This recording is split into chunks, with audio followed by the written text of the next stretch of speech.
जालंधर में पंजाब बीजेपी कार्यकारिणी की बैठक का आज आखिरी दिन। संगठन की मजबूती और विधानसभा चुनाव को लेकर जारी है मंथन। आज लिए जा सकते हैं कुछ बड़े फैसले।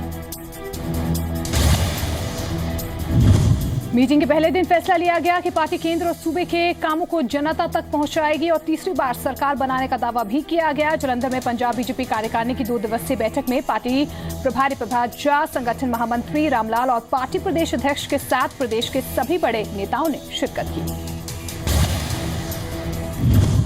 जस्टिस जोरा सिंह आयोग की रिपोर्ट पर उप मुख्यमंत्री सुखबीर बादल का बयान। कहा, अभी नहीं पढ़ी रिपोर्ट। विपक्ष ने उठाए रिपोर्ट पर सवाल। कहा, गोलीकांड की जिम्मेदारी नहीं तय की गई। पंजाब बीजेपी नेता नवजोत कौर सिद्धू की राय है कि सरकार को जोरा सिंह आयोग की रिपोर्ट को सार्वजनिक कर देना चाहिए।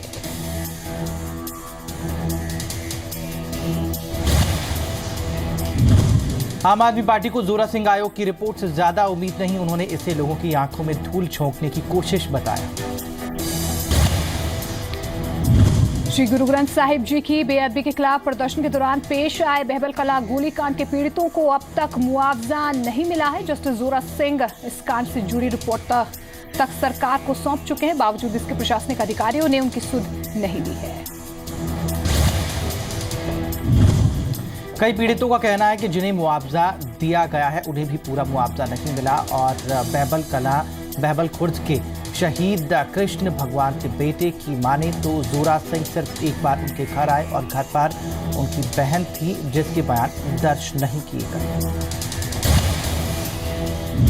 बहबल कला कांड से जुड़ी जस्टिस जोरा सिंह की रिपोर्ट अभी सार्वजनिक नहीं हुई है। उससे पहले ही सियासी बयानबाजियों का दौर शुरू हो गया है। लुधियाना में पूर्व सीएम राजेंद्र कौर भट्टल ने कहा कि रिपोर्ट अधूरी है क्योंकि 1 साल बाद भी सरकार असली दोषियों का पता नहीं लगा सकी। कपूरथला में कांग्रेस नेताओं ने सरकार के खिलाफ मोर्चा खोला। बहबल कला कांड के साथ नशे के मुद्दे पर भी उप मुख्यमंत्री को घेरा। पुलिस भर्ती के दौरान युवाओं के डोप टेस्ट करवाए जाने के मुख्यमंत्री के बयान को कांग्रेस नौटंकी करार दे रही है। उप मुख्यमंत्री सुखबीर सिंह बादल ने सरहद पार से ड्रग्स की खेप आने पर बीएसएफ की ढीली कार्रवाई पर सवाल उठाए। एक बार फिर उठाया हरियाणा पुलिस भर्ती के दौरान 3 युवकों की मौत का मामला। कहा, सियासी फायदे के लिए पंजाब को बदनाम किया जा रहा है। आम आदमी पार्टी ने विरोधियों को दोष दे रहे उप मुख्यमंत्री के बयान पर पलटवार किया। उनका कहना है कि पंजाब को बदनाम करने वालों के चेहरे जनता चुनावी जंग में बेनकाब करेगी। पठानकोट के साथ लगते हिमाचल प्रदेश और कुछ इलाकों में पुलिस ने छापेमारी की है। पुलिस को जानकारी मिली थी कि पठानकोट, गुरदासपुर और हिमाचल प्रदेश के युवा इन इलाकों से नशा खरीदते हैं। जरूरत है कि इन नशे की ही जो सौदागर हैं उनके ठिकानों पर शिकंजा कसना शुरू कर दिया जाए। पंजाब पुलिस को चुस्त करने के लिए उप मुख्यमंत्री ने 400 पीसीआर बाइक्स और 225 मोबाइल वैन्स को हरी झंडी दिखाई। कहा कि 100 नंबर डायल करने पर 20 मिनट में पुलिस पहुंचेगी। सुखबीर बादल ने महिलाओं से जुड़े मामलों से निपटने के लिए वुमेन पुलिस फोर्स को मैदान में उतारने की बात कही है। साथ ही हाईटेक जमाने में पुलिस सेवाओं को ऐप्स के जरिए उपलब्ध करवाने के संकेत दिए। डिप्टी सीएम ने भरोसा दिया कि पुलिस फोर्स में तकरीबन 15,000 जवानों को भर्ती किया जाएगा, जिस पर अगली कैबिनेट बैठक में मुहर लगने की उम्मीद है। पंजाब पुलिस की मजबूती के लिए उप मुख्यमंत्री सुखबीर बादल के तमाम ऐलानों पर विरोधियों ने निशाना साधा। आम आदमी पार्टी के पंजाब संयोजक सुच्चा सिंह छोटेपुर ने कहा कि पुलिस तभी लोक भलाई का काम कर पाएगी जब उस पर सियासी दखलंदाजी खत्म होगी। कैप्टन अमरिंदर सिंह के बाद सुखबीर बादल ने आम आदमी पार्टी पर गंभीर आरोप लगाए हैं। सुखबीर बादल ने कहा कि विदेशों में बैठे आतंकी आम आदमी पार्टी को फंडिंग करते हैं। आरोपों पर आम आदमी पार्टी का कहना है कि अगर सबूत है तो पेश करो। पार्टी के पंजाब प्रभारी संजय सिंह ने सुखबीर बादल को आरोप साबित करने की चुनौती दी। आज भी संगरूर में जारी रहेगा मुख्यमंत्री प्रकाश सिंह बादल का संगत दर्शन। मुख्यमंत्री सुनेंगे लोगों की समस्याएं, कई घोषणाओं का कर सकते हैं ऐलान।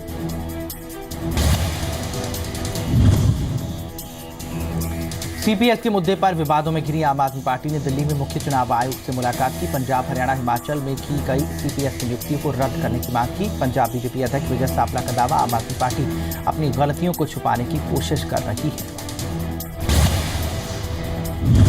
जालंधर में डिप्टी सीएम सुखबीर बादल ने कहा कि वो आम आदमी पार्टी नहीं ठग पार्टी है। नेता आग बबूला हो गए हैं। सुच्चा सिंह छोटेपुर ने तो बाकायदा सूबे के डिप्टी सीएम सुखबीर बादल को चुनौती दे डाली है। ग्रेस मार्क्स को लेकर सवालों में पंजाब स्कूल शिक्षा बोर्ड अच्छे नतीजे दिखाने के लिए 25 से ज्यादा ग्रेस मार्क्स देने का आरोप। बोर्ड ने किया आरोपों से इनकार।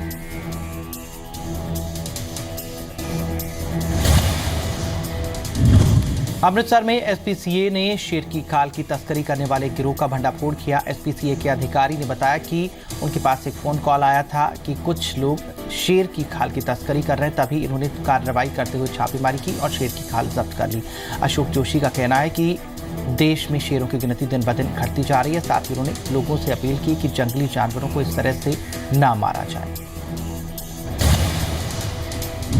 अमृतसर में बाबा बंदा सिंह बहादुर के 307 शहीदी दिवस को समर्पित कार्यक्रम करवाया गया, जिसमें डीएसजीएमसी के अध्यक्ष मनजीत सिंह जीके और अकाल तख्त के जत्थेदार ज्ञानी गुरबचन सिंह ने शिरकत की है। इस दौरान बाबा बंदा सिंह बहादुर के जीवन को समर्पित एक नाटक का मंचन किया गया।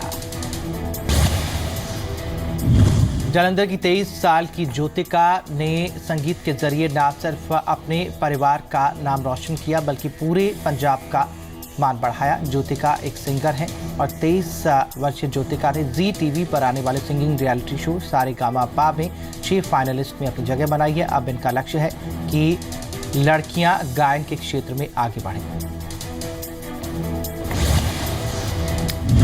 और आगे बढ़ते हैं और बात करते हैं हरियाणा की 25 बड़ी खबरों की। राष्ट्रपति प्रणब मुखर्जी आज स्मार्ट विलेज योजना की शुरुआत करेंगे। राष्ट्रपति भवन में हरियाणा के मुख्यमंत्री मनोहर लाल खट्टर भी मौजूद रहेंगे। राष्ट्रपति ने गोद लिए हैं हरियाणा के 5 गांव। दिल्ली में China Fortune land development company के ग्लोबल प्रेसिडेंट से मिलेंगे मुख्यमंत्री मनोहर लाल। हरियाणा में विदेशी निवेश को बढ़ावा देने को लेकर हो सकती है बात। हरियाणा में बिजली कर्मचारी आज अपनी मांगों के समर्थन में सरकार से बातचीत करेंगे। सरकार ने कर्मचारियों को आज बैठक के लिए बुलाया है। कुरुक्षेत्र में लाडवा नगर पालिका के अध्यक्ष और उपाध्यक्ष चुनाव में सांसद और विधायक के वोट को चुनौती देने वाली याचिका पर हुई सुनवाई। वोट समेत सारे रिकॉर्ड्स 5 जुलाई को कोर्ट में पेश करने का आदेश। रॉबर्ट वाड्रा लैंड डील मामले में अब 6 हफ्ते बाद रिपोर्ट सौंपेगा ढींगरा आयोग। मुख्यमंत्री मनोहर लाल खट्टर ने कहा अभी रिपोर्ट तैयार नहीं हुई है। विपक्ष ने रिपोर्ट पर सवाल उठाए। लैंड डील पर ढींगरा आयोग की जांच को राजनीति से प्रेरित बताने के रॉबर्ट वाड्रा के आरोपों पर मुख्यमंत्री मनोहर लाल ने पलटवार किया। कहा कि 1 साल बाद क्यों उठाई आवाज, दाल में कुछ काला है। झज्जर में बिजली कर्मचारियों को महंगी पड़ी हड़ताल। 9 कर्मचारी सस्पेंड। यूनियन ने सस्पेंड कर्मचारियों की नौकरी बहाल करने के लिए सरकार को अल्टीमेटम दिया।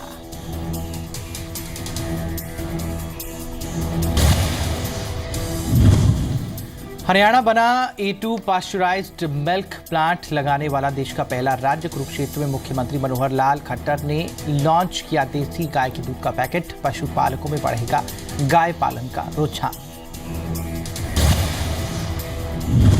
हरियाणा की बसों में 33 लाख मुसाफिर हर रोज सफर करने की कोशिश में रहते हैं, लेकिन सिर्फ 13 लाख ही सफर कर पाते हैं, जिसकी वजह से बसों की कमी जो है ये बताई जा रही है। दूसरी तरफ राज्य का परिवहन विभाग करोड़ों का घाटा झेल रहा है। ग्रामीण इलाकों में हालत और ज्यादा खस्ता है। ऐसे में सरकार नई स्कीम्स लेकर आई है, जिसके तहत बस और ड्राइवर निजी मालिक का होगा, जबकि उसमें कंडक्टर सरकारी होगा, जिसकी मदद से ग्रामीण इलाकों में लोगों को यातायात की बेहतर सुविधा मिल सकेगी। स्कीम के जरिए प्रदेश में सरकारी बसों को कई साल से चले आ रहे घाटे से उबारने में मदद मिलेगी। प्रदेश का परिवहन विभाग 450 करोड़ रुपए के घाटे में चल रहा है। दरअसल 250 करोड़ सरकार की तरफ से छात्रों को बस पास जो है और सीनियर सिटीजन स्वतंत्रता सेनानी को सुविधा देने के चलते रिकवर नहीं किए जाते। डॉक्टर सुभाष चंद्रा ने आगरा में वैश्य समाज के कार्यक्रम में शिरकत की। वैश्य समाज की राजनीतिक भागीदारी पर दिया जोर। वैश्य समाज से उत्तर प्रदेश विधानसभा चुनाव में एकजुट होकर अपने मत का चयन करने की डॉक्टर चंद्रा ने अपील की। डॉक्टर सुभाष चंद्रा ने आगरा में एक खास कार्यक्रम में शिरकत की, जहां पर उन्होंने वैश्य समाज की एकजुटता और हित को आगे बढ़ाने का मंत्र दिया। डॉक्टर चंद्रा हाल ही में हरियाणा से राज्यसभा सांसद चुने गए हैं, इसलिए उन्होंने मशवरा देने के साथ अपनी जिम्मेदारी को बखूबी निभाने का भरोसा दिया। राज्यसभा सदस्य और समाजसेवी डॉक्टर सुभाष चंद्रा का वैश्य समाज ने सम्मान किया। यूपी में कई जगहों पर वैश्य समाज के लोगों से की डॉक्टर चंद्रा ने मुलाकात। कहा, मानसून सत्र खत्म होने के हरियाणा समेत पूरे देश में वैश्य समाज के लिए कार्यक्रम किए जाएंगे। राज्यसभा सदस्य डॉक्टर सुभाष चंद्रा ने आर के आनंद के सभी आरोपों को खारिज किया। बोले, बिना तथ्यों के अगर आगे आरोप लगाए गए तो कार्रवाई की जाएगी। हरियाणा में छात्र संघ चुनाव के लिए सरकार ने एक कमेटी का गठन किया है। इसमें 2 वाइस चांसलर कमेटी के सदस्य और जीजेयू के वीसी कमेटी के अध्यक्ष बने हैं। मीरपुर यूनिवर्सिटी रेवाड़ी के रजिस्ट्रार सदस्य सचिव बनाए गए हैं। कमेटी 3 हफ्तों में अपनी रिपोर्ट सरकार को सौंपेगी।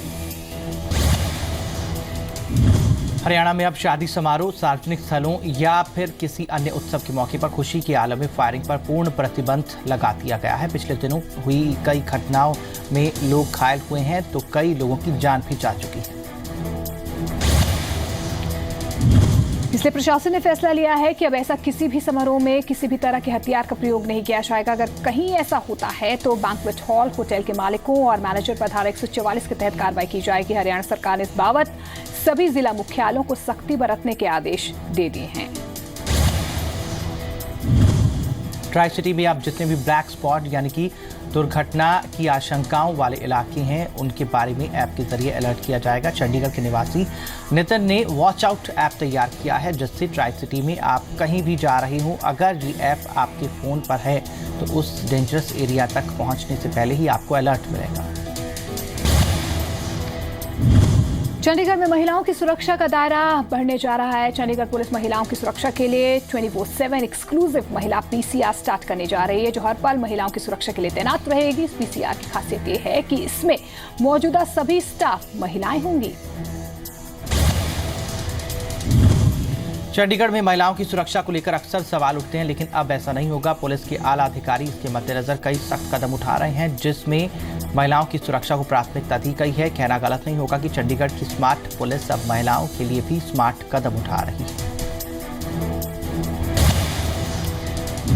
हरियाणवी सिनेमा में नई जान डालने के लिए एक नई पहल की जा रही है। कई फिल्मों में अपनी उम्दा अदाकारी का लोहा मनवा चुके यशपाल शर्मा इस कोशिश में कामयाब होने में जुटे हुए हैं। इस बाबत हिसार में एक इंटरनेशनल फिल्म फेस्टिवल होने जा रहा है, जिसका आयोजन 8 से लेकर 11 सितंबर तक गुरु जम्बेश्वर यूनिवर्सिटी में करवाया जाएगा। इसमें देश विदेश की कई फिल्मों की स्क्रीनिंग होगी। फेस्टिवल का एक सेगमेंट खास तौर पर हरियाणवी फिल्मों के नाम रहेगा। यशपाल शर्मा बॉलीवुड के अलावा पंजाबी और हरियाणवी फिल्मों में काम कर चुके हैं। शर्मा मूल रूप से हरियाणा के हिसार के रहने वाले हैं। शायद यही वजह है कि वो हरियाणवी सिनेमा को एक अलग मुकाम पर देखना चाहते हैं। हिसार में एक डॉक्टर ने पेश की शानदार मिसाल। बेटे की चाह में गलत काम करवाने की कोशिश कर रहे एक शख्स को गिरफ्तार करवाया गया। आरोपी आर्यन दे रहा था डॉक्टर अनुराग बिश्नोई को पैसों का लालच। और अब हिमाचल की खबरें। हिमाचल में आगामी विधानसभा चुनाव में बीजेपी और कांग्रेस का चेहरा कौन होगा, इस सवाल को लेकर अटकलों का बाजार गर्म है। लेकिन इस बीच सियासी वार पलटवार का दौर जारी है और प्रेम कुमार धूमल ने मुख्यमंत्री को निशाने पर लिया है। प्रेम कुमार धूमल का कहना है कि मुख्यमंत्री को दूसरों की गुटबाजी के बजाय अपनी पार्टी में मचे घमासान को देखना चाहिए। उन्होंने कहा कि मुख्यमंत्री के अपने ही मंत्रियों की नजर उनकी कुर्सी पर गड़ी हुई है, ऐसे में उन्हें अपनी स्थिति संभालनी चाहिए। दरअसल केंद्रीय मंत्री जेपी नड्डा भी प्रदेश की राजनीति में वापसी की कोशिश में जुटे हैं और इसी को लेकर मुख्यमंत्री भी बीजेपी पर चुटकी लेते रहते हैं और धूमल उसका ही जवाब देने की कोशिश कर रहे थे।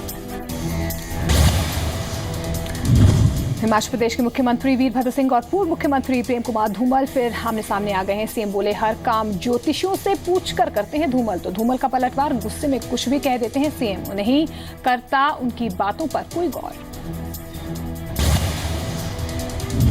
हिमाचल में 2 साल बनाम 60 साल की सियासत पार्ट 2 की शुरुआत हुई है और हिमाचल कांग्रेस अध्यक्ष सुक्खू ने मोदी के बोल जुमलों के ढोल की इस कैंपेन की शुरुआत की तो पूर्व मुख्यमंत्री ने कांग्रेस से 60 साल का हिसाब मांगा।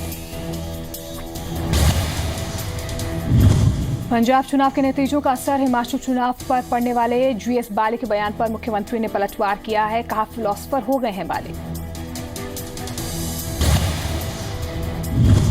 वीरभद्र सिंह ने लगाई शिलान्यासों और घोषणाओं की झड़ी। रामपुर समेत ज्यूरी, गानवी और फाचा समेत कई इलाकों का तूफानी दौरा किया।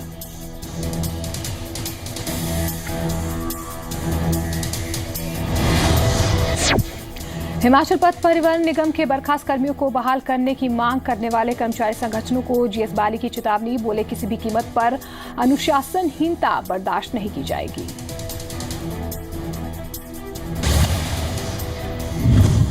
Himachal Pradesh medical officers association ने मांग की है कि 7वें वेतनमान से डॉक्टरों को हो रहे नुकसान पर विचार किया जाए। खासकर एनपीए के मुद्दे को लेकर डॉक्टर्स नाराज हैं और डॉक्टरों ने फिलहाल काले बिल्ले लगाकर विरोध किया।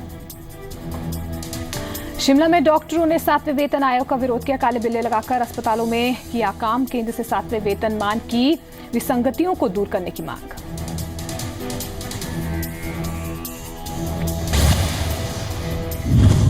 डॉक्टरों का आरोप, मोदी सरकार ने वेतन आयोग की सिफारिशों में उनकी अनदेखी की।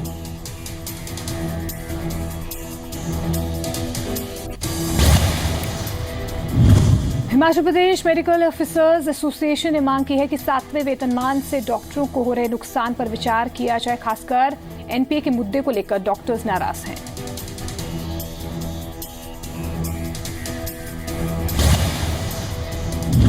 भूख हड़ताल से आमरण अनशन तक पहुंचे धर्मशाला में जिला बार एसोसिएशन के 2 वकीलों की हालत बिगड़ गई है। शुक्रवार देर रात करवाए गए मेडिकल में 60 में से एक महिला वकील की हालत नाजुक बनाई। प्रशासन वकीलों को अनशन तोड़ने के लिए समझाता रहा, पर कोई भी टस से मस नहीं हुआ।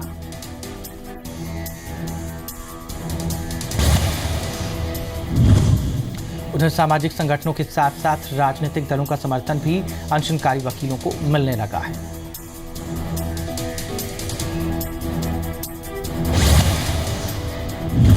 शिमला में मिड डे मील कर्मचारियों ने सरकार के प्रति अपना रोष जाहिर किया है। उन्होंने अपनी लंबित मांग को लेकर राजधानी में रोष रैली निकालकर सरकार के खिलाफ जमकर नारेबाजी की।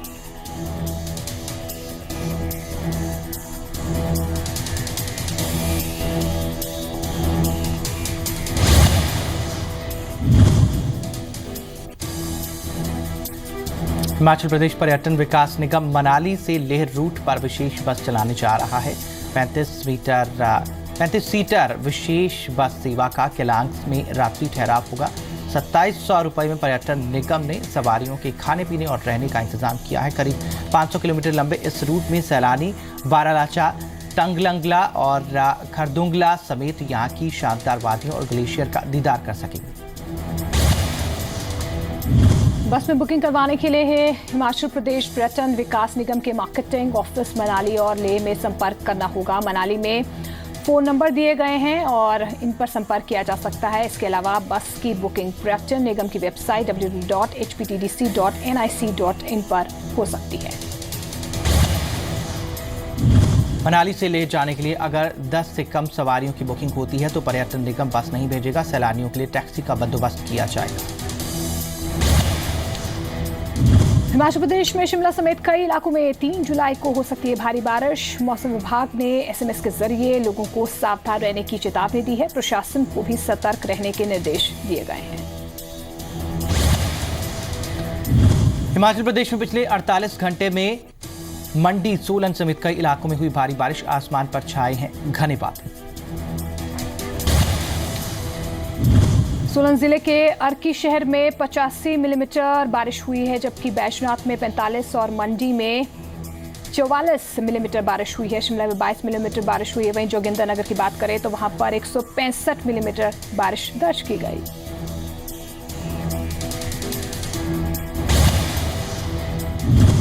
गृह मंत्री राजनाथ सिंह आज करेंगे पवित्र अमरनाथ गुफा में बाबा बर्फानी के पहले दर्शन। जम्मू कश्मीर के गवर्नर एनएन वोहरा भी रहेंगे मौजूद।